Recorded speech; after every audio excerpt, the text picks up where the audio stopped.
Dave Hooker Show. A presentation of Off the Hook Sports. Objective insight, expertise, top guests. Available on YouTube, Apple, Spotify, and the Off the Hook Sports app.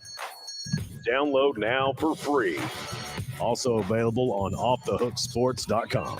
I compute and obey. Now to Dave Hooker. Ready. Well, I'll tell you what, one of my personal pet peeves has to be a must-win game that's not really an elimination game, but that's kind of what college football is all about. So this is a must-win game for Tennessee against South Carolina, especially after dropping their contest versus the Gators, and you've got these teams called Georgia and Alabama that are coming up that will most likely be favorites against Tennessee. So we have a lot going on the program. It's a Football Friday with Fred. Boy, you're going to enjoy that. You always do. We're going to give some some prop bets and see how he does on that. Also, we will look back at the Vols history versus South Carolina. There's some shocking upsets that have derailed potential fantastic seasons for both teams. Also, Jay Phillips will join us. He covers Columbia, covers South Carolina for 107.5 The Zone, the Cumulus station there. So we're looking forward to that. But as I mentioned, it's a Football Friday with Fred. How about Rick Barnes turning up a commitment? Doesn't matter. He's 70 years old, but he's got a 4-star player at the helm. So here we go, a Football Friday. Want to hear you from the message board. How confident do you feel about this game against South Carolina? I've felt incredibly confident the whole time. Even into the offseason, I still feel confident now, having seen both the teams for about a month. But Caleb, when we talk about must wins, I think that term is way overused, but it's a must win for Tennessee if they want to stay in any sort of championship hunt. They have to beat South Carolina at home, and Vegas says they should at about 11.5. Yeah, and more than anything, it's a must win for Joe Milton. I mean, let's just be honest. It's Tennessee going into the bye week. It's what I talked about yesterday. I said from the start they should save Nico because he's not yet ready, but that's you can't defend that decision if Joe Milton loses this game with 2 weeks off. It's going to be a brutal 2 weeks at that point, and then you start to think, well, maybe you have a chance to be better with Nico in the game this year, and you can't afford 6-6 or 7-5, or dare I say, Dave, if you lose to South Carolina, 5-7 is on the table at that point. On the table, I don't think likely, but on the table. If it ever got to the point where I think that Josh Heupel thought he was pushing a 6-6, I think that there would be a quarterback change. I've said before, it's going to take a lot for a quarterback change. It's going to take either an injury or an incredibly bad run by Joe Milton. And I haven't seen anything close to that yet. So here we go. Good morning to you and yours. Hit that like and subscribe button. If you haven't set your notifications on, do that as well. If you're listening into an audio podcast format, please give us a review. We greatly appreciate those. It helps us get out in front of more people. It's time for today's tough question, and it is now. Today's tough question. Take a side. Take a stand. The Dave Hooker Show, a presentation of offthehooksports.com. Okay, I'm going to get this out of the way, Caleb. Today's tough question is not about me. It's not about the fact that I have a book signing Friday afternoon with Celebrate 98, the untold stories behind the 1998 Tennessee National Championship Vols. That is not what it's about. But we would love you to join us at 3 to 6 from Hound Dogs, where Fred White and I will have a signing there, which is next to Cedar Springs Baptist Church on Kingston Pike. We will be there from 3 to 6 signing books, so looking forward to that. It's not about that, Caleb. It's not about me. You know this is not about me. This entire endeavor is not about me. Here's today's tough question brought to you by Andy Mason Real Estate. And again, not about me. But this week, called Champions Week, is it disrespectful to the 1998 national championship team for it just to not be called the 98 Champions Week? This is some sort of champions conglomeration that I guess is going to salute the 2001 SEC East Division champions as well. I don't know who all they're celebrating, but they're going to celebrate all kinds of teams, and I think other sports as well. I think it's neat. I think this would be a good annual tradition if you wanted to, but you don't have Champions Weekend unless this is 25 years after Tennessee goes 13-0 and wins a national title in the most important sport at the University of Tennessee, and that's football. So to call it anything else, and I guess they thought I had Celebrate 98 trademarked, which I do. So to call it anything else, Caleb, to me is a little bit disrespectful to the 98 team. And I've talked to some guys on the 98 team, and they're having their own get-together around Texas A&M, and they're going to do the school university function thing today, as a matter of fact, and into the weekend. But is it disrespectful for it to just not be about the 98 football team? Yes. Now let's clear up what this actually is. So this is actually, to be fair, their second annual Champions Weekend, and they celebrate champion milestones. So anybody that's won a championship, the 10-year anniversary, the 20-year anniversary, 25, 30, 40, 50 of anybody that won a championship. And it's SEC or national. I'm with you. I'm fine with it with an annual Champions Weekend. But you need a weekend that for football season that solely acknowledges the 1998 national championship team from 25 years ago.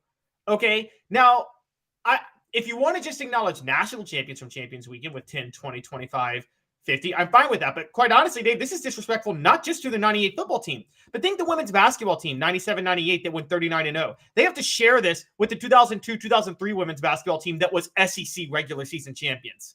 Now, no disrespect for that 2002, 2003 women's team, but should they deserve to share the same court or field as the 97, 98 women's basketball team that's hailed as the greatest team of all time? No, and shouldn't that celebration be during a Lady Vols basketball game? Exactly. This is a football event, and if you want to do a Champions Week in the 24th and 26th anniversary of these teams, and your thoughts on the message board, and we'll get to them, like and subscribe.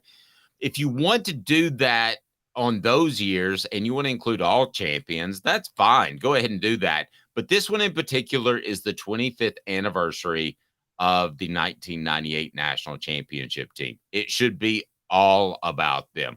They should be able to run through the T if they want to. It just simply does not happen. It didn't happen in 47 years, going back to 1951.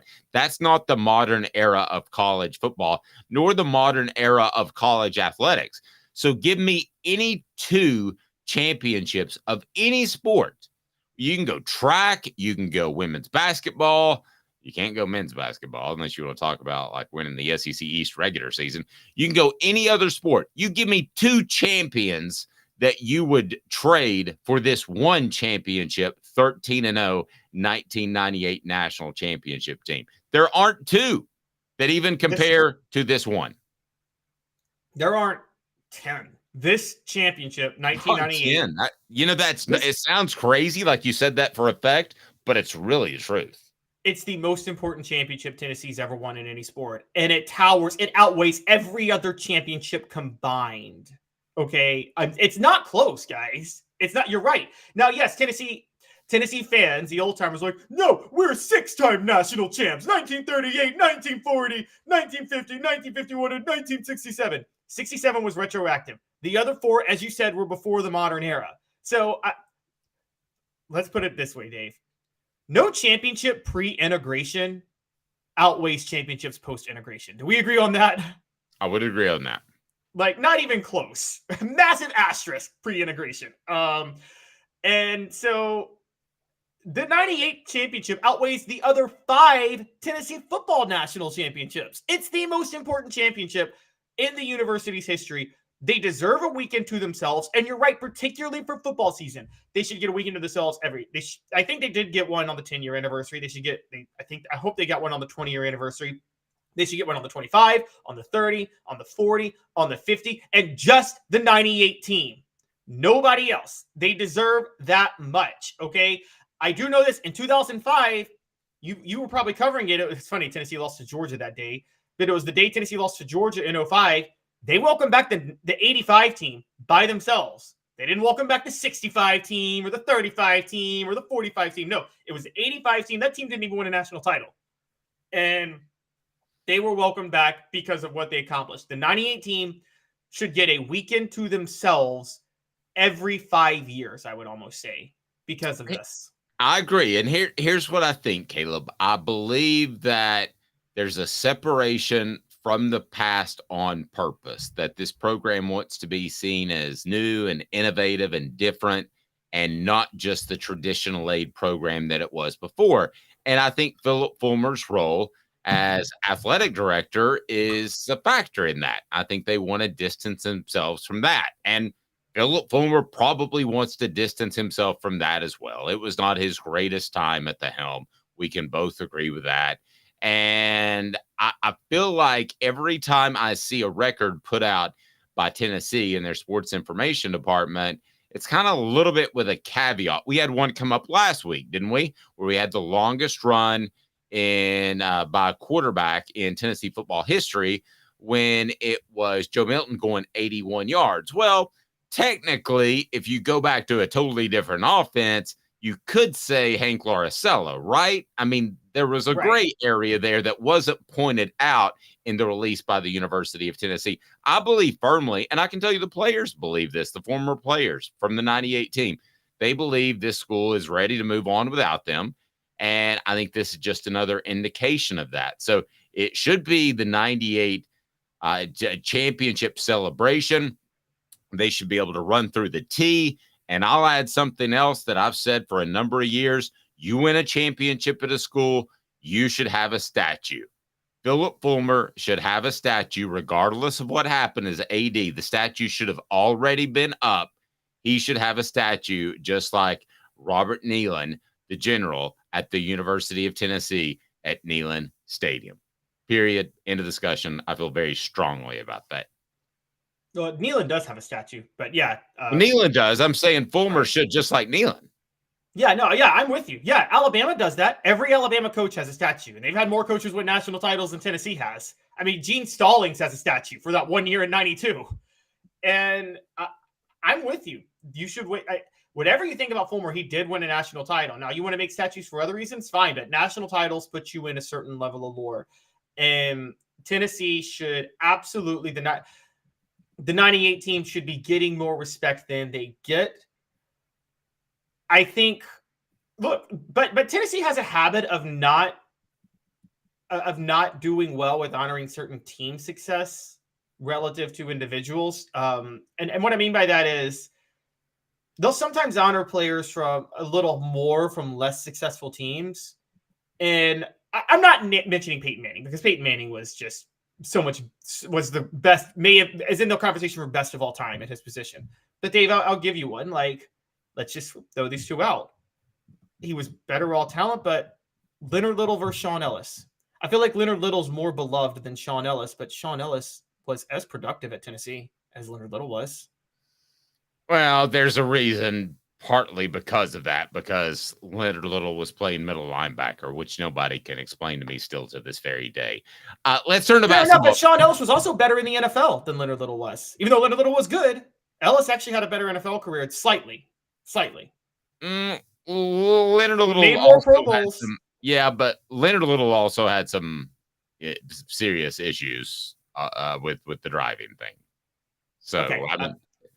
I mean that's a factor. I think he was suspended for a number of games, and that so there were a lot of issues going on there. I like seeing right there that Jesse says, "Go Cox." Here we go. We've gotten a lot of South Carolina fans, and we enjoy that. Robert says, "Good morning, Vol Nation." SC Scout guy says the Tennessee 2021 cheerleading squad won the national championship. I hope they honor them. Thank you. I appreciate that from a South Carolina fan. who's saying, "Man, they deserve their own weekend," and they do, and they're going to have it themselves privately for the A&M weekend. And yeah, that's something they're going to do for themselves. I asked Philip Fulmer on our podcast, and that's brought to you by Tennessee Cider Company, the original cider of the Smoky Mountains. Use the promo code HAT to receive some free swag with that order, available most anywhere in the United States. I asked him if I could be invited to the team-only functions to celebrate 98, and I got a negative. I got a stiff arm right to the face mask. That wasn't happening. Today's tough question brought to you by Andy Mason, AndyMasonRealEstate.com. Real estate experts with over 4 decades combined experience in Tennessee. Best prices, best service in the Knoxville area. AndyMasonRealEstate.com. No championship to celebrate when it comes to the basketball team, but you have a commitment to celebrate, Caleb. And I know you have strong feelings on Rick Barnes. I have some pretty strong feelings as well as to what he can achieve and how long he'll be around and what should be acceptable. But let's start the conversation with Tennessee's newest commitment. What can you tell me about the latest hoopster? Bishop Boswell comes out of North Carolina. He is very much a Rick Barnes type of player. He's a 6'4" combo guard, great defense, great passing, and he scores by driving to the basket. Now, I think that's a little outdated way of looking at how you win basketball games today. I think being able to stretch the court is more important, but Rick Barnes has gone in the transfer portal and added players who can stretch the court. So I don't think it's a big deal. I don't think this is indicative that Rick Barnes isn't at least willing to adapt still. This is a good pickup for Tennessee in 2024. It's their first 2024 pickup. He's a 4-star across the board, elite combo guard, and with Josiah Jordan-James and Santiago Vescovi out of eligibility after this year, the perfect guy to come in that you could see kind of make an impact, at least from a depth perspective, long term. So I think Tennessee should be happy about that. And he's going to be the first commit whose first year on campus will be when Rick Barnes is 70. And I wanted to bring this up because Rick Barnes is turning 70 next year, and his contract runs until he's 74. But Dave, I look at Rick Barnes. I mean, some people are 70 going on 100, and some people are 70 going on 50. And I feel like Rick Barnes is 70 going on 50. I mean, he doesn't come across to me as somebody who's turning 70 next year.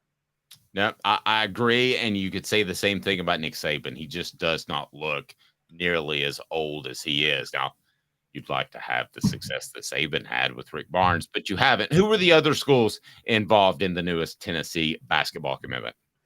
I know Wake Forest was involved, which, look, it's good for Tennessee to beat out Wake Forest. I'm pulling it up now. I do believe Villanova was involved, which, 2-time national champion. That's a good team to beat out. So no shame in that. And so there were a couple of schools. North Carolina schools were definitely targeting him. So this is definitely overall a good pickup for Tennessee. I'm pulling up the other schools now because I had already forgotten them, but he definitely said that he connected with Rick Barnes. Oh, Xavier in Missouri, he was eyeing, and Missouri had a good start to the season last year, and Georgia too. So, not amazing schools that are like loading up on national champions. If Xavier, Wake Forest, and Missouri and Georgia are your top other schools, but all schools with coaches on the rise, particularly Missouri, which had a great first year last year under their new head coach. And so I got to be honest, I think this is not a bad – what it really shows is Rick Barnes, he's beating out youthful coaches for top-notch recruits. And, the young coach that has a splash first year always does well on the trail right after that. And so to beat him out says a lot about Barnes. Well, and as I brought up, we've gotten a lot of South Carolina fans because it's Tennessee, South Carolina week. So SC Scout Guy weighs in on Rick Barnes from his South Carolina perspective. I will say this again. You don't realize how lucky you are to have Rick Barnes. SC has been to 5 tournaments in 50 years. I would love to have Rick Barnes as our coach, which leads me to the question, what school other than Kentucky wouldn't take Rick Barnes right now? Is it Kansas? Auburn? I was talking SEC schools. Oh, SEC schools. Auburn, Bruce Pearl, Yeah. Who else Auburn was would good. not trade their head coach for Rick Barnes and the stability that he would bring with the backdrop that other than Kentucky, football is king and basketball just has to be respectable? I think Arkansas is pretty happy with Eric Musselman. I mean, they might start the year number 1 right now. So I think Arkansas is pretty happy. Look, whatever you think about how last year went down, Alabama's pretty satisfied with Nate Oates at this point. Oh my gosh. See, I would disagree there. I thought there were too many off-court issues and guns. I'm not saying what would be the right move. I think Alabama is just. I think the fans are happy with it, and so it's what with the fans and they're happy with the success. And look, Eric Musselman and Nate Oates have more fun teams to watch. Rick Barnes teams are not fun to watch. Let's call it what it is. They are boring to watch, and it doesn't go far in the NCAA tournament. And that's the SEC scout guy. I get what you're saying, but at least even with Frank Martin, y'all got a Final Four. Rick Barnes can barely get out of the first round of the NCAA tournament and always loses to a lower seed because of his obsessive nature of defense. Now, I will say, we got to point this out, Dave. Rick Barnes' best accomplishment, I don't know if you saw this because we're talking about celebrating champions. Tennessee has removed the NIT banners from Thompson Bowling, the Food City Arena. They had finally. NIT banners up. I've been to countless practices and games there, and I did not know they even had NIT banners. Yes, they had NIT banners. Final Four, Elite Eight NIT banners, or is it winning the championship NIT banners? It's going to the NIT banners. They had going to the NIT banners, and they have finally gotten rid of those. Okay, well, we're gonna turn into some hoops as we're gonna bring Fred White in here. A couple of comments on the message board. Jesse Sewell says we're going to learn a lot about both football teams. Which team has really improved over the first 4 weeks? Which team is putting it together in all 3 phases of the game? Sounds a little coach speaky, Jesse, but I'm going to agree with you in that I don't know that we know much about Tennessee at all. They played 3 preseason games, essentially. They played a Florida team that I still do not believe is very good. I think Tennessee had a bad day in Gainesville. So we'll know a lot more about these 2 football teams after Saturday. I truly believe we'll know a pecking order that right now is still pretty unclear in my mind. We'll know more about Tennessee. We know about South Carolina. I mean, the book is out on South Carolina at this point. They've been tested. To their credit, we'll know more about Tennessee specifically. And we know where South Carolina is weak.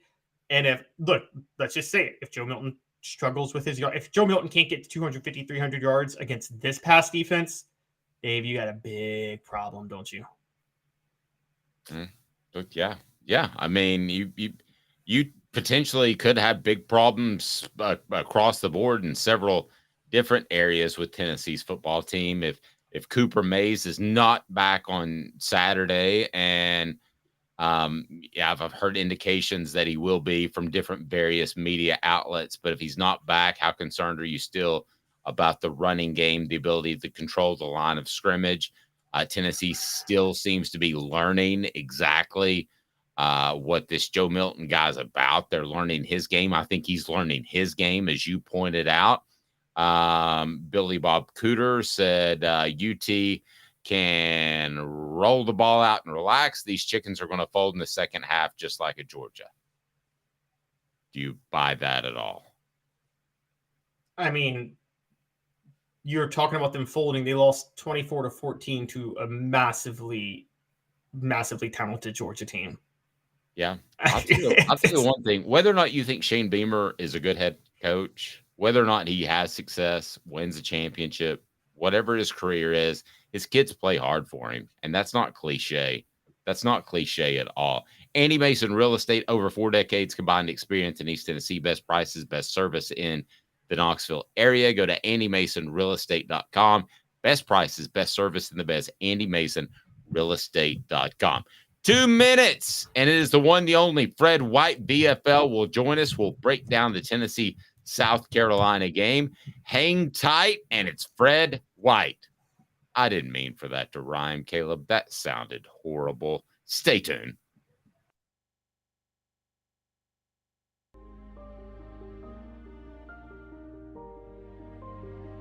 Our family has been creating one-of-a-kind pieces of jewelry in West Knoxville since 1986. Each piece is a combination of unique processes that bring your idea to life. Every day in our shop, a truly special item with a story all its own is being manufactured in our facility, bringing the history and family sentiment into a whole new generation of life. We are grateful that you chose us to be Knoxville's best jeweler, a title that we value and respect. Because to me, being a jeweler and owning a jewelry store are not the same thing. I'm Rick Terry. I'm a jeweler, and we want to be your jeweler. Kingston Pike and Campbell Station Road in the heart of Farragut, and downtown on Gay Street right next to the Tennessee Theater. Hi, Mike Davis here with City Heating and Air, reminding you to always dare to compare. Our team provides quality local heating and air service, installation, and maintenance across East Tennessee.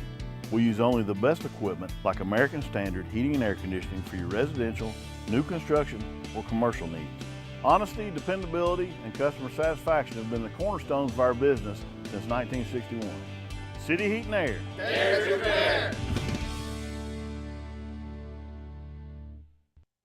These mountains hold and defend a spirit far better than moonshine. A drink that holds flavor that becomes necessity. A hard cider made and relished by folk who are as hearty as they are legend. A refreshment that can only be found in one place. With a taste that makes you say, give me 3 bottles of the good stuff. Tennessee Cider Company, where necessity can be found.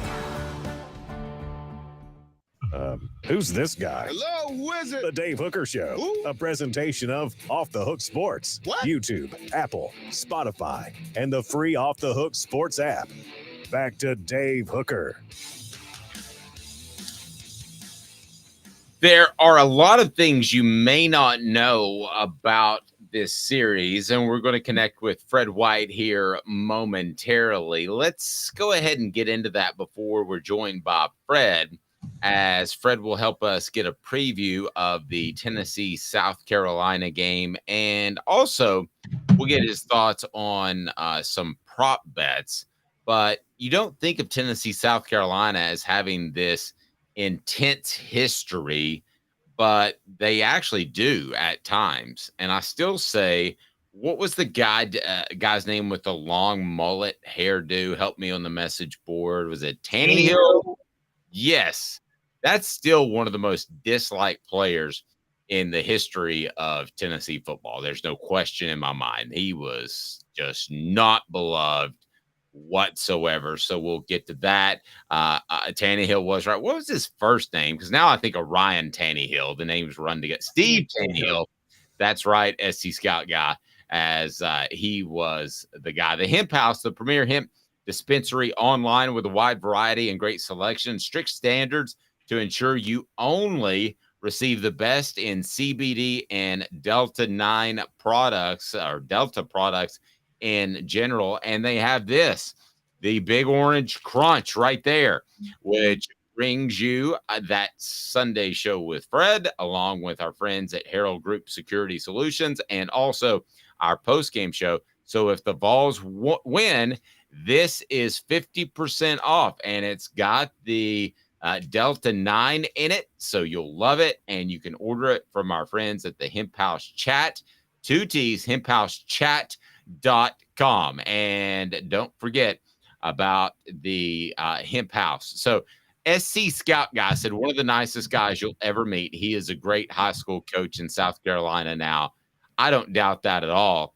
And I think, frankly, at the time, South Carolina, remember back that far, if you do, Caleb, that's the type of confident, cocky player that South Carolina needed to overcome some of the top teams in the SEC East and the SEC. So we want to get to prop bets. Let's go ahead and do that right now, as prop bets are brought to you by our friends at Zen Sports. I'll tell you more about Zen Sports here in just a moment, but it is 4 downs right now, and it's brought to you by our friends at Zen Sports. So 4 downs as we go right now.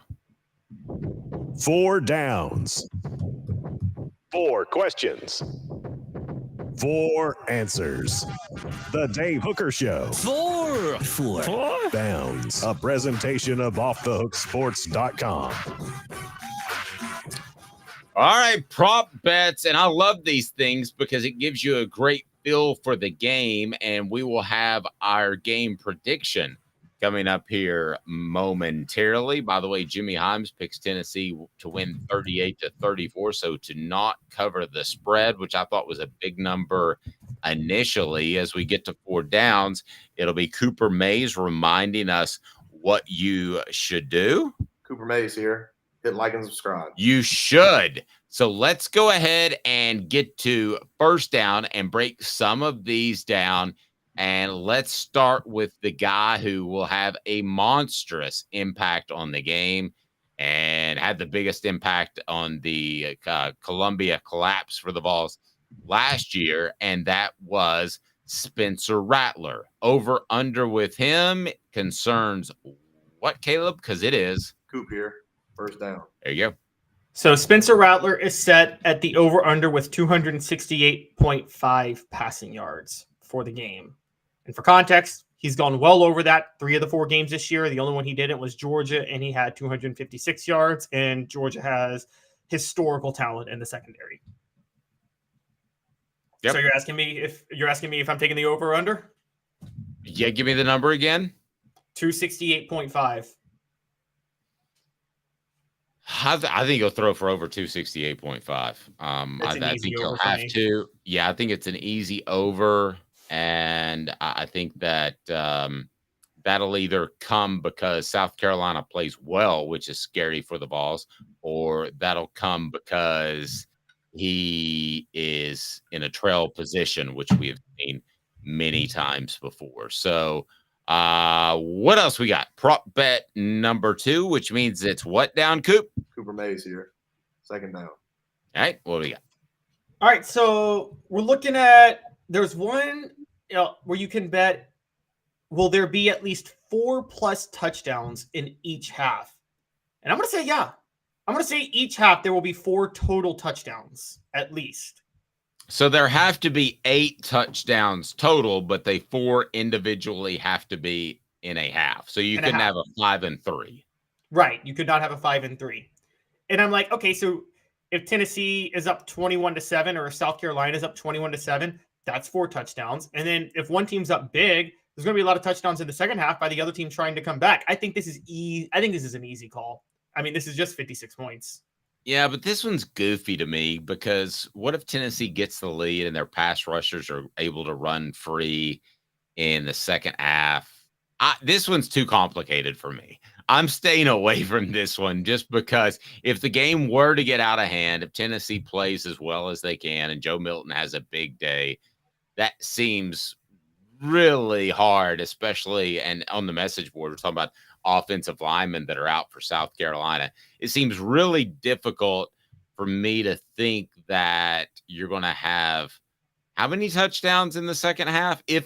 Four total. Okay, what if Tennessee's up 35-0 at halftime, which probably isn't going to happen. Okay, don't worry. I'm not saying that's going to happen. But say hypothetically they're up big. Do you think the pass rushers are still able to play with the same level of intensity in the second half that they would need to get the sacks? I mean, I can't see Spencer Rattler not getting 3 to 4 touchdowns out of this. So, but SC Scout guy who knows him well says we have 2 true freshmen starting on the offensive line, including our left tackle. I think this could get really one-sided. And if it gets one-sided, maybe Spencer Rattler's throwing for his life in the second half and any chance that South Carolina has to win. But there's hope for USC Scout guy. Florida has horrible tackles too, and they don't have a mobile quarterback. But Tyler Barrett and James Pierce and Roman Harrison never got off the bus for that game. So, well, they didn't for whatever reason. And you're right. I mean, I can't argue with that. I don't think Tennessee's going to have 2 of those games back to back. At least I don't think so. I'm staying away just before we move on. People are asking. Yes. I am staying away from 1.5 touchdowns by Spencer Rattler just because it's one of those things where the way they play, like he'll get big plays in the secondary, but they may punch it in on the ground or with his legs when they get down to the goal line. I'm also staying away from Xavier Leggett's 84.5 receiving yards. Paper says that he should do that, but I will say that with what's his name? My mind's just going to Amari and Brown. He should be back in the game, and that should take some yards away from Leggett. So that's why I'm staying away from Leggett's yardage and Spencer Rattler's total touchdowns. All right, there you go. It is brought to you. We've got a couple more downs to go. It is brought to you by our friends at Zen Sports. It's football season, and it's time to switch to Zen Sports, the fastest growing sports book in Tennessee, changing the bonus game with their cash rewards program. When you sign up for Zen Sports with a referral code HOOKED, HOOKED, earn a welcome bonus that gives you 5% cash back for your total betting volume for your first 15 days of betting. Think about that for a second. That's insane cash back. It's unbelievable. So you can get action on the Tennessee South Carolina game this upcoming weekend. If you have friends who bet on sports, share your Zen Sports referral bonus code with them, and then you'll earn 3% of their betting volume for their first 6 months of betting on Zen Sports with no cap on how much you earn. What are you waiting for? Stop wasting your time and money on other schools when you could be earning real cash rewards with Zen Sports. Download today on the App Store or at zensports.com. Your wallet will thank you better. You basically are getting cash back on your bets, and with the referral code, cash back from your friends' bets as well. Download today. App Store is Zen Sports. Gambling problem? Call 1-800-889-9789. Terms and conditions apply. Must be 21 and over and in Tennessee to bet. So are we on third down there, Caleb Calhoun? We are. Tennessee center Cooper Mays here. Third down. Prop bet, third down. What do you got? So third down, Squirrel White, over 51.5 receiving yards. I mean, what's his face for Mississippi State last week? I can't pronounce his first name, but Griffin had the slot receiver they had that played so well. Yeah, had 256 receiving yards. Come on. Squirrel White, he's going to do that. And also, I think I'm just going to call it. If we're out on Dante Thornton, I'm wondering if the coaches are out on Dante Thornton. I wouldn't blame them with the drops. And, yeah, as somebody told me, he's really young. I don't really lazy to me. But I don't think they meant that in terms of age. I think they meant that in terms of maturity. And a lot of times immature people are lazy. I don't think they meant young as in check his birth certificate. I thought they meant young as in check his work ethic. And we're part of the problem, Caleb. We pumped Dante Thornton up a little bit too much. It took an injury for him to get on the field at Oregon. He had about 250 yards, a touchdown. Dante Thornton is not nearly the known commodity that Squirrel White is, and it's not even close. SC Scout Guy providing a little bit of insight too. Again, our best cornerback went out on the first play of the game. We had a true freshman covering that guy from MSU. O'Donnell Fortune is our best cornerback, is full go and will play in this game. Very true. I get all that. Jesse says, pardon me. Jesse says White is good. He'll make some plays. The question is whether Milton can put the ball where it needs to be. I think Milton throws 2 picks, one trying to do too much and one on an errant pass. Well, he's only thrown 1 interception this year, which people have said. That interception would have been a touchdown if Andre Carrick could block. I was going to say yeah, but you don't put that ball in harm's way. You don't. He was stepping. It wasn't in harm's way. I think it was Ramel Keaton had his guy beat wide open down the sideline. Milton was stepping into the throw, and he got hit as he threw it. I mean, that's on Carrick. Now maybe you could say Milton needs to step in a better spot in the pocket, but Carrick just got abused on that play. That interception is 100% on Andre Carrick. I won't say 100%. I thought his pocket presence lacked a little bit in that, like you said. I won't say 100%, but I'll say Andre Carrick definitely deserved a half INT, but they don't put that on the stat chart yet for offensive linemen, so we'll have to roll with what we got. I thought that was a case where Joe Milton got a little bit too excited and saw that pass potentially open and was forcing it to get it there when you've got to step to your right and perhaps even just run the ball for 7 to 10 yards on that play, because I'm not disagreeing with you, because Carrot got blown up. Well, I think he wanted to. Now, the truth is he should have stepped further back, but Heupel doesn't like 5-step drops. But the problem was that was just one of the plays of the game where Spraggins was beat a little bit, because Spraggins kind of collapsed. I don't know if it was Spraggins got beat or if the point was for him to collapse and Milton to step left. And he steps left and Carrick just gets absolutely obliterated. Yep, he did. 4th down. Is that right, Cooper Mays? By the way, if you don't know and you don't watch the Vol Report, brought to you by Campbell Cunningham, Taylor, and Hahn, Cooper Mays was actually named after Cooper Manning, because Cooper Mays' mom met Cooper Manning and was quite smitten with the name. And we'll just leave it at that. And by the way, the Vol. What are you alluding to, Dave?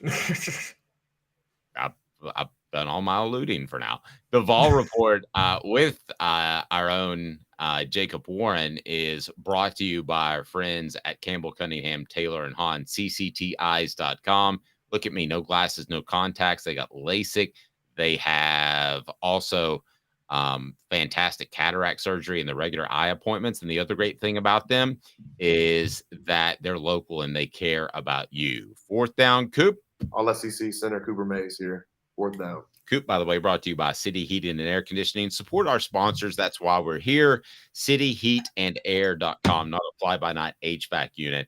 They are absolutely there to make sure that you get the right assessment on your unit. What is 4th down on our prop bets, Coop? I'm sorry, Caleb. Oh, okay. So Brew McCoy over 48.5 receiving yards. Every go-to wideout, like physical wideout, has gone for over 65 yards against South Carolina in the season. Even last week, when Mississippi State slot receiver was out there getting 256, their go-to wideout, who I think his name was Justin Ross, had 91 yards. So Brew McCoy is the go-to wideout, more so than Ramel Keaton. He is physically hard to guard. So I think he goes over 48.5 receiving yards fairly comfortably. All right. I can roll with that. I've heard this said a lot of times, and I want to address it, and I want to dive into it right now. And it is officially, what the H? Say wham. Oh, there we go. What the? What was he thinking? Release the hounds. The Dave Hooker Show. Keep cool. A presentation of OffTheHookSports.com. What the H? Brought to you by Rick Terry Jewelry Design. They want to be your jeweler. Look for affordable game day jewelry. How about the Fire Opals? Go to rickterryjewelry.com. Those Fire Opals are affordable and they're orange, and they would look great on your loved one for the holiday season. Halloween just around the corner. But anyway, they would look absolutely fantastic, the Fire Opal. So here's my what the H, because I heard this from the community, and I'm going to insert this here and tell me if you've heard the same thing and you've seen this on message boards, that this game is somehow monstrously bigger for Tennessee than it is South Carolina. I don't think that's true. I think it's monstrously big for college football and one of their better stories in Tennessee. But this game's every bit as big for South Carolina as it is for Tennessee. Tell me I'm wrong. Because, Caleb, I just think that South Carolina still, despite what they have done, I am telling you that I believe firmly that this Tennessee football team and this South Carolina football team, with a win, they have a different type of season. With South Carolina, it might be from a good season to a New Year's Day Bowl. With Tennessee, it could even be potentially from a New Year's Day Bowl to being in the college football playoff conversation. But for different reasons, I think it's every bit as big for South Carolina as it is for Tennessee. It is. And this game, and Tennessee fan, like, this has South Carolina has Tennessee's almost been a measuring stick for them for the past 10, 12, 13, 14 years. And Tennessee fans don't want to admit this because they like to think they have bigger fish to fry in Florida, Georgia, and Alabama. But South Carolina has been the bellwether game for Tennessee. the past 15 years, Dave. And it's really not even close. That is the bellwether game for Tennessee, and it's honestly the bellwether game for South Carolina. And you don't want to admit that, but the programs are roughly on the same level at this point. And so... And you mentioned before how big this is for recruiting. Well, if it's big in recruiting, it's as big for South Carolina as it is for Tennessee. Yeah, and also with Clemson fading, guess what? Tennessee can't just... We talk about Tennessee cashing in. Well, South Carolina can cash in on that too. And if South Carolina ices out Tennessee, guess who has their pick of the litter in the state of South Carolina? Which, Dave, as you know, has great football. True. SC Scout Guy pointed out Tennessee is only 11-9 against South Carolina in the last 20 years. That's a team they used to dominate.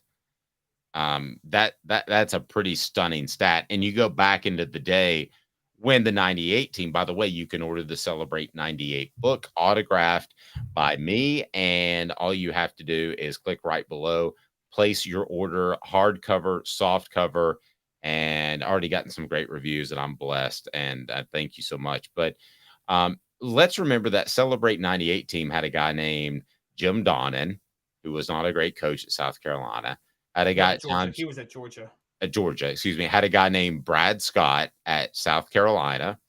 Did have a guy named Steve Spurrier, and that's what it was. Had a bunch of Mikes at Alabama. And really, their schedule was significantly easier. And that is why Jerry DiNardo at LSU, which allowed them to go to LSU.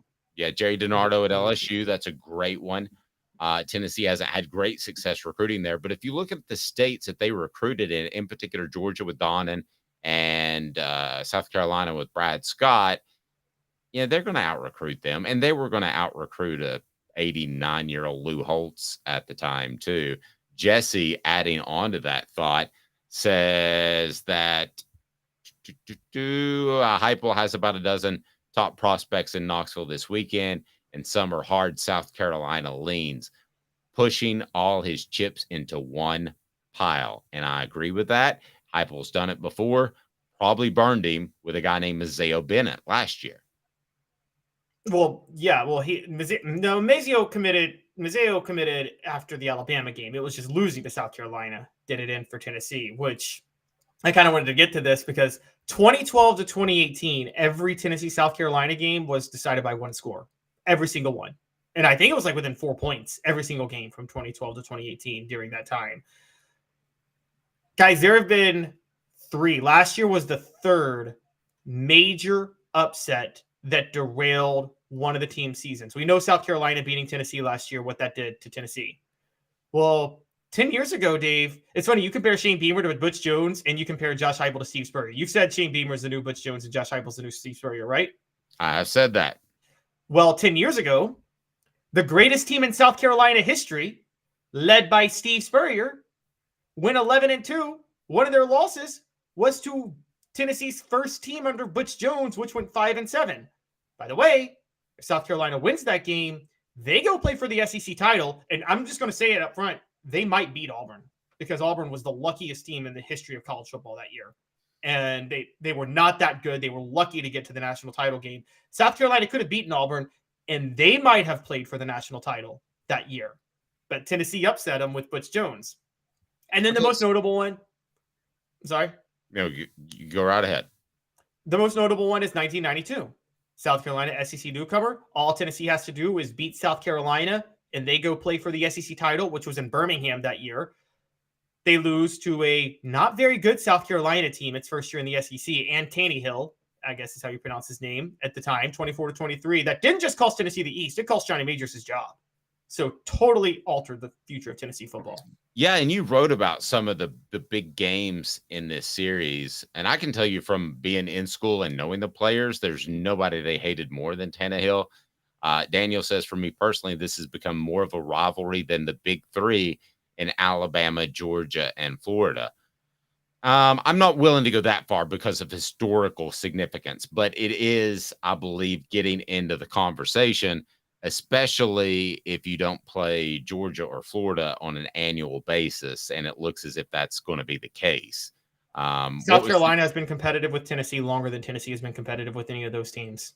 I'm sorry. It's just a fact. Say that again. That didn't. Since the SEC split into two divisions in 1992, South Carolina has been competitive with Tennessee longer than Tennessee has been competitive with any of those three teams. I mean, I'm just going to say that. Hadn't thought of it that way. This is why Jesse, I think, likes you. It's refreshing to hear some honesty. And this isn't a Tennessee football team that, going into last year's game, what did we say? Tennessee would absolutely have to flub it up to get beat by South Carolina. I thought we were half right, Caleb. I think that they did have to flub it up, and they did with the Jeremy Banks situation before the game. And then they didn't play well during the game, and then Hendon Hooker got hurt. That's a flub up, but I mean, that's not their fault. But let's not shortchange South Carolina for coming out and being ready to play. I mean, there's no question they're ready to go. Yeah, as Shane Beaver acknowledged, they simplified things for Spencer Rattler. They turned him loose. They unleashed him, and he went off. And honestly, since that game, Spencer Rattler hasn't played a bad game since that Tennessee game. I mean, and Jesse adding also, Beamer and Heupel are great for the SEC. Totally agree. And kudos to Shane Beamer, who listened before the Tennessee game last year, wasn't on the hot seat, but I thought would be in the hot seat going into the 2023 season. But he got things turned around with South Carolina. Did he misuse Spencer Rattler headed for back before the Tennessee game and the Clemson game? Maybe. Whatever the reason is, it doesn't matter. They got it fixed. Tennessee once switched midseason from a 3-4 to a 4-3, and after starting 0-6, they won all of their remaining games. They got it fixed. So that's better than just going status quo, running the same old offense and saying, hey, let's just hope that things suddenly start to get better. Because what's the old saying? If you continue to do things, insanity is doing everything the same way and expecting a different result. Exactly. It was much better. And well, having studied a little history of the 88 team, Dave, you may know this more than me, but that was Johnny Majors was kind of a micromanager of Tennessee, had his hands very much on the program and what they were doing up until that point. It was very much it was kind of a Nick Saban where it was his schemes. He let the coordinators do their thing, but he was a bit of a micromanager. When he made the move to Philip Fulmer as offensive coordinator, which was 89, and I guess it would have been Larry Lacewell in 1990. Mm-hmm. That was when Majors finally became hands off. And my understanding from a lot of people, and you may know more than me, but in 1992, even before the open heart surgery or anything like that, it just felt like the staff was really coaching the team anyway. And Majors was just there. And yep. I think that's why it was easier to make the move. Any other noteworthy games? You've got a column on offthehooksports.com that really looks at this series. Any other noteworthy games that you want to mention? Yeah, sure. Two. 2014, Josh Dobbs breakout game. Tennessee was down 45-31 with 3 minutes left, and they scored 2 touchdowns in 3 minutes, win in overtime. Dobbs has 5 total touchdowns, over 400 total yards. Spurrier in his post-game press conference gives a quick statement, and he's like, and that's it. I don't think I need to answer any questions, and walks out. He was so mad. No. 2016, that began the dumpster fire of Butch Jones' career. Tennessee starts out 5-0. They lose 2 straight, but they were expected to lose those 2. They're still favored to win the East, and they do win the East if they win out. But they get shocked by South Carolina because Josh Dobbs, the aerospace engineer, had a midterm that week and wasn't able to prepare for the South Carolina game and did not play well. They play horribly. Jalen Hurd transfers that week after, and then Florida clinches the East, and Butch Jones makes his Champions of Life comment. And that's really when that South Carolina loss is right when Butch Jones started to completely unravel and melt down. When I look at the message board, we use the term rival loosely, don't we? I mean, we just kind of throw it out there. We say Vanderbilt's a rival. I mean, how in the world that's a rival, and other than they're within the state borders? Jesse says Tennessee, Georgia, and Clemson are the biggest rivals for South Carolina, in my opinion, due to recruiting. South Carolina is pushing a boulder uphill when it comes to recruiting. These games are huge. And then from SC Scout Guy, Georgia and Clemson are actual rivals. I don't consider Tennessee a rival because we never really played them much before we joined the SEC. That's true. But here's the thing to remember. Tennessee has always been one of those schools that has multiple rivals. If you're over 70, it's Vanderbilt. If you're if you're 55 to 60, it's Alabama. If you're 40 to 55, it's Florida. Maybe for this generation, if something crazy happens, it might be South Carolina. Who are the 3 permanent opponents that Tennessee's reportedly going to play if they go that direction? My understanding is they're going to do South Carolina, Georgia. I mean, not Georgia. South Carolina, Alabama, and Vanderbilt. So I think South Carolina is going to be on that list. Well, I will go ahead and tell you then South Carolina will be on that list. That will be a rivalry. You have some neat stories with the black jerseys and all that sort of thing. I mean, to me, it's not Bama, Florida, or even Georgia. But 10 years from now, Caleb, when we're having this conversation, I think it very well could be one of Tennessee's top rivals. And again, I go back to recruiting. Who remembers this? And I may have said it before, but I'm going to say it again. Tennessee's entire starting defensive line on the 98 national championship team was from the Carolinas and South Carolina. Tennessee has had Montario Hardesty was a Albert Hainsworth left the field, giving the South Carolina student section the one finger salute as Tennessee athletic director Bud Ford was trying to pull him off the field.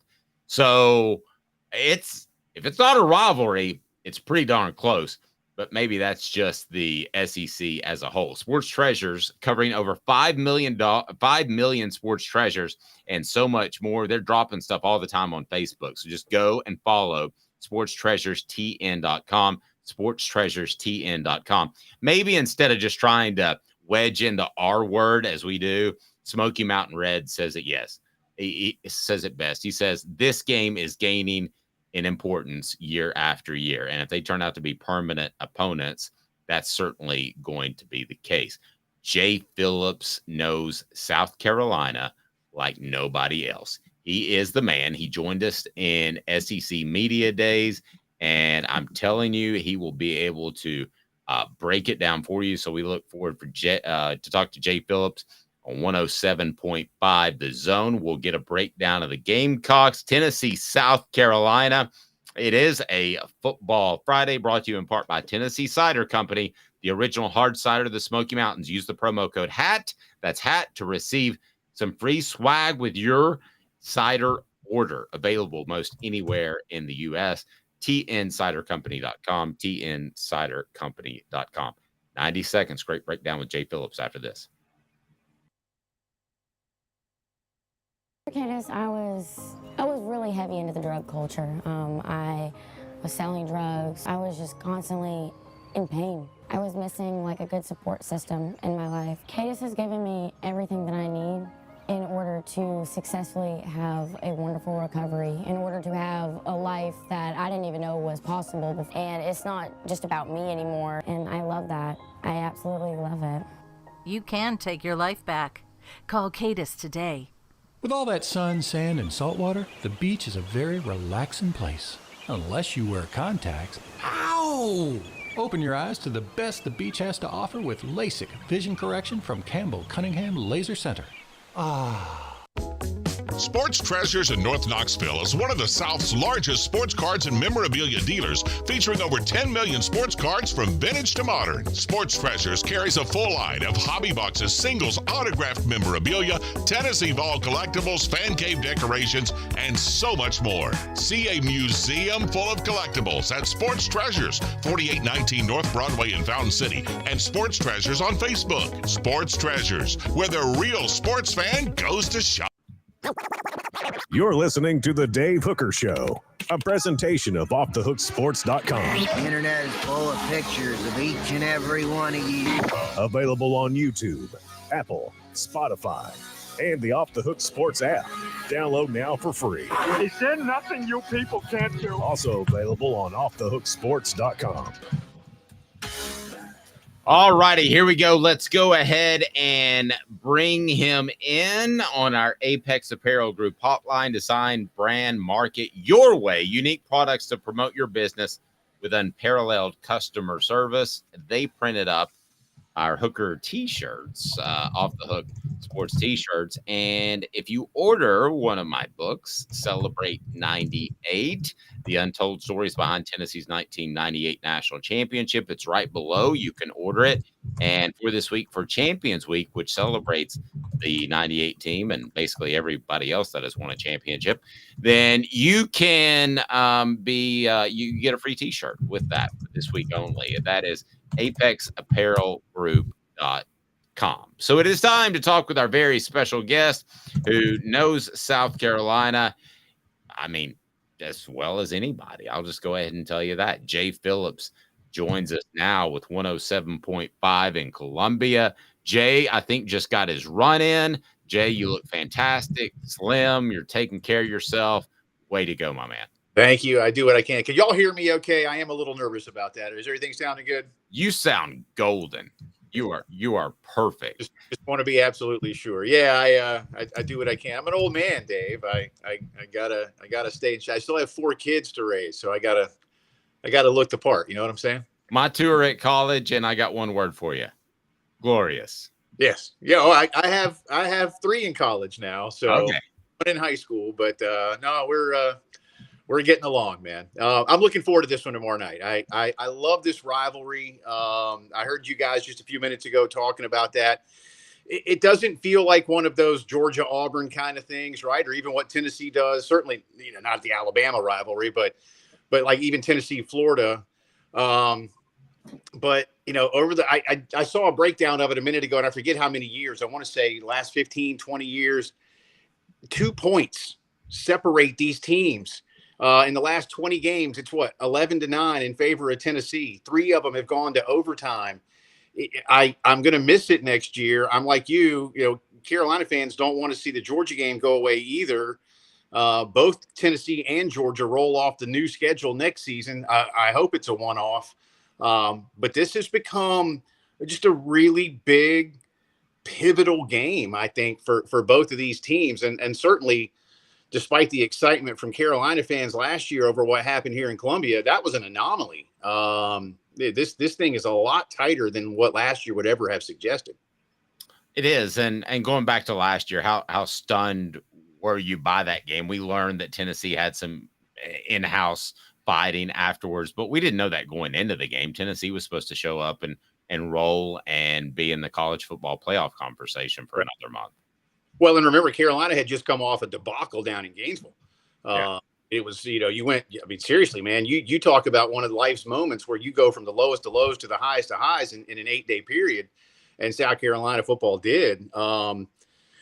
Everybody was surprised. I don't care if you are the most ardent, subjective, unknowledgeable Gamecock fan on planet Earth.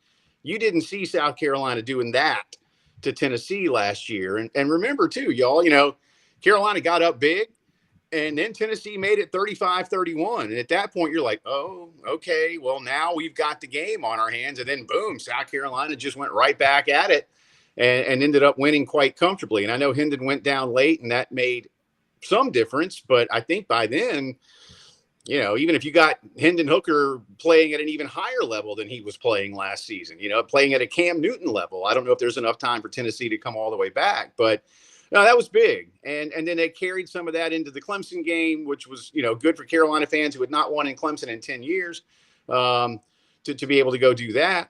I think, Dave, you can really look at that depending on how things go in the future, not just tomorrow night, but the rest of the season, maybe even into next year. You can really look at that game last year against the Vols and say that was where Shane Beamer took control of this team fully for the, not for the first time, but really just grabbed hold of it, told Marcus Satterfield. I was joking. I'll give you this. I was joking with my co-host a little bit earlier. And I don't mean to pick on Marcus, but it is what it is. Okay. Marcus had a room full of toys like any little kid, right? You got your Play-Doh over here and your Legos and your Star Wars figures and your Lincoln Logs and your toy trucks. And you got your video games that flash. And Marcus was intrigued by all of them, but he could never really focus on one of them. And Shane, being his dad, said, Marcus, you now have your toy trucks and your Lincoln Logs. Go have fun. And that's what they did. It's just Marcus was wanting to just call every play in the book far too often last year. And Shane, little by little, was whittling that playbook down, making Spencer comfortable, getting guys involved, to where the plays they were being asked to run were the plays they knew how to run in practice over and over and over again. And they just picked Tennessee apart. And I don't know how much Tennessee came into that game last year going, hey, it's South Carolina. We're really good. They just got their butt kicked in Gainesville. We'll be fine. So I think some of that played into it as well. But, that was a pivotal moment for the Gamecocks. There's no question about that. Well, and I want to say this too. We can talk about the Jeremy Banks situation, and we can talk about Tennessee didn't show up with their best game and the Hendon Hooker injury, but South Carolina deserves as much credit as Tennessee deserves blame for that game, Caleb.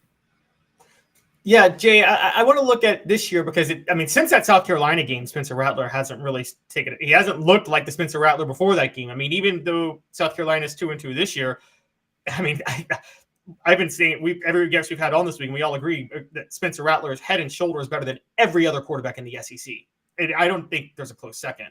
What are some of the other personnel issues with South Carolina, though? Because I know there were some injuries on the offensive line. Secondary has struggled, but we have learned that they got banged up at cornerback last week, and they should be healthier this week. Is this the healthiest South Carolina's been all year going into this week? Other than game one, yeah. And you've got issues, losing Mo Kaba at linebacker, Caleb, was a blow.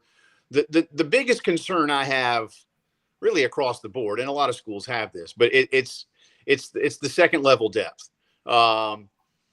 You look at that secondary last week, that surprised me. Look, let me back up a little and I'll give y'all where I'm going with this, but I was really surprised in doing my homework for the Mississippi State game to see how little they wanted to depend on Will Rogers, who, was top 10 in the league historically in passing yardage. By the way, the other night against South Carolina moved into third all time in the SEC. Why aren't you using this guy? And they did want to run the ball. I can appreciate a coaching change and a philosophical change, whether they ever wanted it or not. The secondary got torched, but they did make adjustments late. Tulu Griffin had just a monumental first half, but if you only had 50-something yards in the second half because you had 200 in the first, you've done a lot better job, right? But depth back there, Caleb, that really concerns me. And if guys go down or when guys need a spell, who's back there? And I do think that's something Josh Heupel is absolutely going to be looking at tomorrow night. All coaches exploit the weakness, right? The good news, though, is that South Carolina up front on the defensive line in the last 2 weeks, including the loss at Georgia, has played really well. You've had 2 straight defensive linemen of the week in the league, TJ Sanders in Athens, Alex Huntley against Mississippi State. They both had big numbers. They're both also getting those, what I like to call PFF numbers. They might not be, they might not be the stat numbers, sacks and tackles for loss, but the disruption rate, things like that. So they're playing much, much better, but across the board, it's the depth. And with the way Tennessee likes to play football, they like to go fast. They don't want you to be able to substitute on defense. Guys eventually need a break. And if they're out there too long, that's tough. Or when they do need a break, who comes in, how good are they? How ready are they? I think they're good. Are they ready? Those are my bigger concerns for Carolina. But health-wise, defensively, it's pretty good. Again, you've lost Mo Kaba for the season. But other than that, they've got their complement. I just go back to that second-level ability over the long haul to make a difference for the Gamecocks. And then on offense, the only major piece that's still out, and it's a major piece, is Juice Wells at receiver. But, my goodness, Xavier Legette has more than made up for Juice's absence, and he should be back for the Florida game in 2 weeks. But otherwise, they're pretty healthy. Jay Phillips with 107.5 in Columbia. He covers the South Carolina Gamecocks. You can follow him at Jay Phillips 107.5. So South Carolina has had issues in the secondary. Tennessee knows all about that. And I think we've kind of gone from over the past, let's say 2 years, we have gone from Tennessee, it doesn't have the overall depth, the overall amount of players in the secondary, to Tennessee's offense puts all kinds of heat on their secondary because of their tempo that they run. So now here's where we're settled, Jay. They're just not very good. I mean, they're just not. I mean, I hate to sound mean, but they're just not very good football players. And I think that's kind of where Tennessee is. Is that too mean, Caleb? Caleb gave me a look. No. I had a crick in the neck. I totally agree with you with the secondary. What is, because South Carolina is not only last in the SEC, but last by about 40 yards passing per game. What are their issues in the secondary? South Carolina's, you mean? Yes. Again, depth.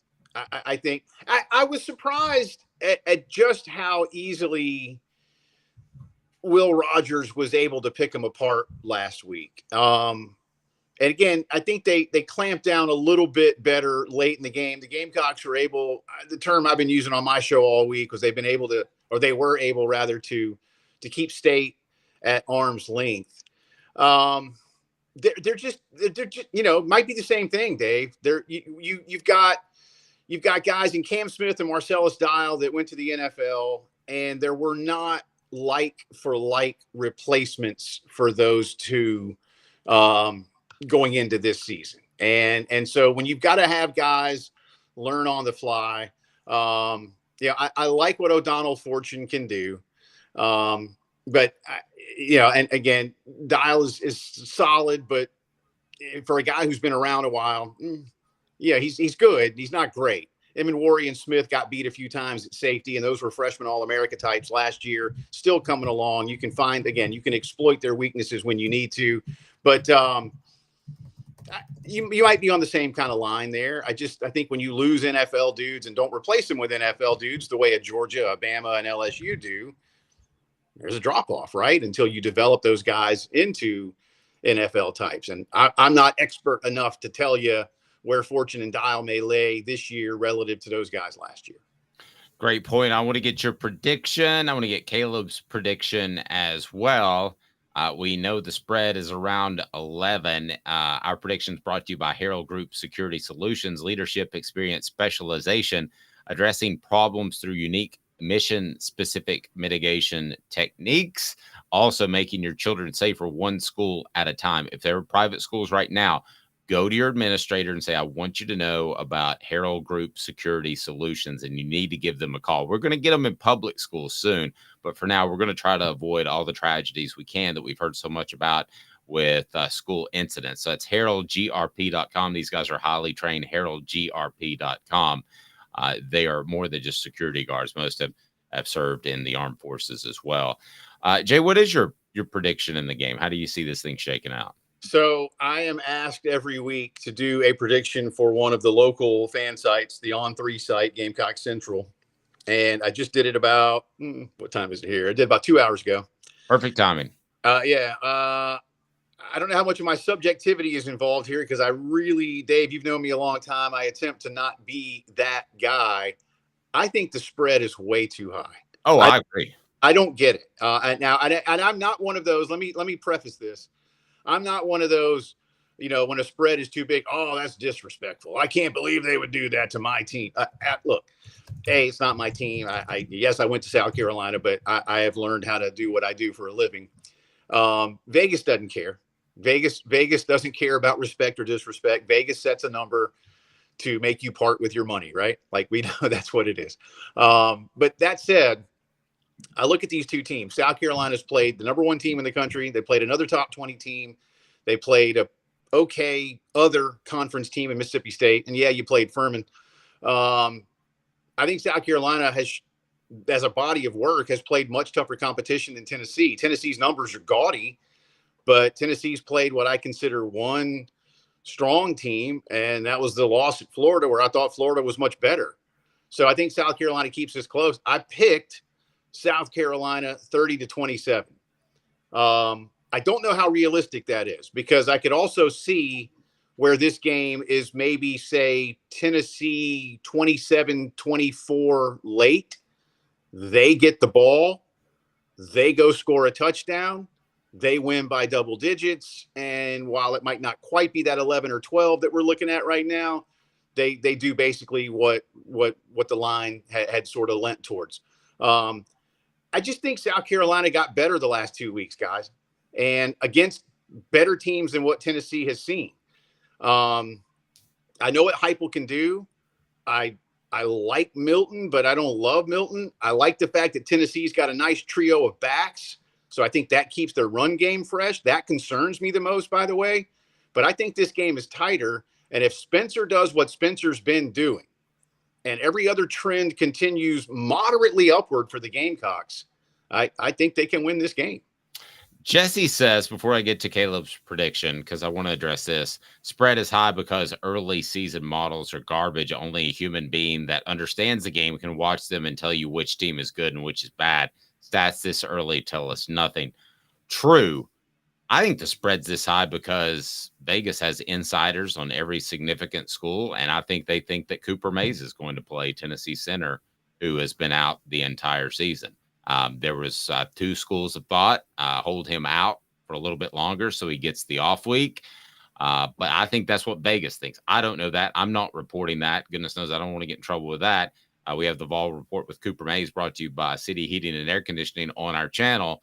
But that's my theory is why the number is that high. With you on the insider part, man. They always know something, Dave. Right? They always know something. And again, I know lines aren't predictions, but it continues to surprise me that it's that big, and certainly won't be surprised if Tennessee wins this football game. And I'll be honest with you, the strength of my prediction is about as strong perhaps as a wet Kleenex, but there's just something about how Carolina has looked against better teams that gives me the opinion that they can go get this done. But if it gets away early, I think about 2 years ago, guys, Carolina 7-0 Tennessee. Carolina's on the 1 yard line, decides a trick play instead of giving it to a running back with 4 opportunities to score and make it a tie game. Tennessee goes right back down the field, 14-0, and before you knew it, the game was over. Something like that happens again. No pun intended. All bets are off. Jay, have a blessed day. 107.5. And I heard that you in Columbia, I've heard you said some nice things about us to go over and listen to learn about Tennessee. I appreciate that, man. I really do. We've known each other a long time, dude. You're great at what you do, man. All real. We've known each other for like 25 years, but we met when we were 5. So we're both almost 30. So great job, Jay. I appreciate it. All right, guys. Thank you, buddy. See you, Caleb. Thank you. I appreciate that, Caleb. So what is your prediction? I'll go ahead and tell you. I've got Tennessee winning this game 30-23. It's not a game I would touch because I wouldn't be surprised if there's a late touchdown in which they cover. But I think the number is just way too high still. And I'm surprised it hasn't come a little bit down. It got up to 12.5 and is settling at about 11. Is that right? Yeah, at 11.5. I'm not betting against Vegas. I think they're trying to bait people to take South Carolina on the line because they know something we don't, which has me going, I'm going to say something like 41-27. Tennessee wins. I think they get a late touchdown like he was talking about, like Jay was talking about, and that hits the over, and that's cover for Tennessee. Most models, I checked every model yesterday, most models give Tennessee a roughly 65% chance to cover the spread. Not to win. They have an 80.4% chance of winning. They have a 65% chance of covering the spread, according to most models. That's based on everything we know about these teams. This is not based on preseason models, guys, because we've already had a full month of football played. And I think largely what my guess is, it's not really about Cooper Mays anymore, because even if he's healthy and good to go, you wonder if there's going to be some rust. South Carolina is very excited about some players coming back. I think Vegas has some insiders saying that they're not as healthy as they might seem. Even though they're coming back, they're not fully healthy. We can debate whether or not this is a rivalry, but there have been some historical performances for Tennessee in the South Carolina game. And you can go all the way back to 1929, Caleb. That was a pretty historical performance by a pretty incredible player in Tennessee football history. Correct. There's been quite a few. So 1929, Tennessee played South Carolina. Gene McKeever had 5 touchdowns. By the way, not 5 throwing touchdowns, 5 rushing touchdowns, a record that still stands to this day for Tennessee in a game. Nobody has carried the ball into the end zone 5 times, whether it be receiving or rushing or combination, in Tennessee football history. He would have won the Heisman that year if the Heisman existed. So the Heisman curse for Tennessee goes back to 1929, where the Heisman curse existed before the Heisman existed. It did, because the year there was no debate that he was the best player in football that year. There was no debate. He would have won the Heisman. So Gene McKeever getting 5 touchdowns started a trend of Tennessee football players really making history with their performances against South Carolina. All right, fair enough. Now, let me ask you this. You've got the T. Martin game in there. I was at that game. He set the record for consecutive completions. I thought a lot of those were swing passes, screens, easy passes used to get that record that they thought would be good for T, who was viewed as a running quarterback after Peyton Manning. I kind of thought that was a lot like Brett Favre just laying down on the ground and getting sacked by Michael Strahan to get the sack record. To me, that was one of the most hollow records that I've ever seen or been a part of. Dave, I think you're short selling T. Martin. Okay. I think when he was pursuing the record, I think like once he hit like 10 for 10 or 15 to 15, yes, at that point, the last like 10 passes, they were doing that because they were blowing out South Carolina and they could. I don't think they started the game doing that. And here's the numbers. T. Martin's 23 to 24 in that game for 315 yards. That's over 10 yards an attempt. That's over, if I'm getting my math right, that's over 12 yards an attempt. Now, if your theory held, then he would have had like 6 or 7 yards an attempt. But he averaged over 12 yards an attempt. Just watching that game towards the end, it looked like they wanted to get him the record. Now, it doesn't change how I feel about T. Martin. I think that T. Martin was a great, great college quarterback. No, I agree. At the end, and Martin admitted it as much. He talked about that David Cutcliffe called a screen pass that made no sense for him to get the record. That part's true. But Dave, for him to be approaching the record, they weren't doing that when he was approaching the record. They decided that when they realized he was getting close to the record. But before that, there was a lot more vertical passes. I think, again, the game. You think they went into that game in the first 5 passes in the first quarter? They're like, oh, he's going to break this record. Let's do it. No, but I thought there was a clear moment that I can't remember exactly when it was. Maybe it was mid third quarter, maybe it was late third quarter. I thought that was a clear moment where they were going to make sure that he got the record. And then that's fine, but to that point, he was averaging over 12 and a half yards an attempt. I agree. It's like you get 2 aces and you split them and you double down and you split them again. I mean, it fell into their lap and it worked out for them. The other one that you point out, as far as historical performances that Tennessee should remember against South Carolina, is by a guy named Josh Dobbs, who just got his first win in the NFL, and Dobbs was money on that day. 23 of 40 for 301 yards, 2 touchdowns, and interception as Tennessee beat South Carolina 45-42. Maybe they would have been better off losing this game so that people saw Butch Jones for what he really is, but give Josh Dobbs credit. He doesn't think like that. He also ran for 166 yards on 24 carries. That was an all Dobbs all game, and 3 touchdowns. That was an all Dobbs all game. Yeah, he had 5 total touchdowns and 467 total yards.